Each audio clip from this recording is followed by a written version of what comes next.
बिस्मिल्लाहिर्रहमानिर्रहीम अस्सलाम वालेकुम। मैं ppsc सर आपका अपने चैनल पर खुश आमदीद कहता हूँ। आज हमारा जनरल नॉलेज लेक्चर नंबर 6 है, जिसका टॉपिक है world general knowledge questions. Most important questions आपसे शेयर किए जाते हैं वर्ल्ड जनरल नॉलेज टॉपिक के रिलेटेड। आइए चलते हैं अपने पहले सवाल की तरफ। Indus water treaty was signed in 1970, 1965, 1960, 1962। तो करेक्ट आंसर है 1960। नेक्स्ट है first general election was held in which year in Pakistan?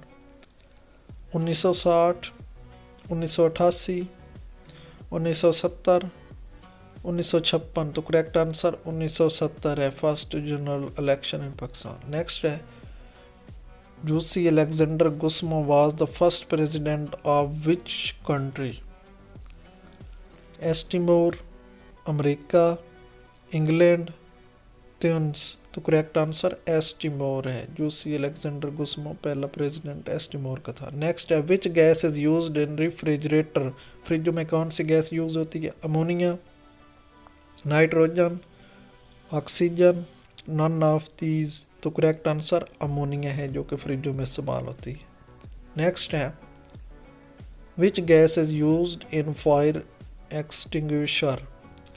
Ammonia, carbon dioxide, oxygen, bio. तो करेक्ट आंसर कार्बन डाइऑक्साइड है। अल्लाह हाफिज़।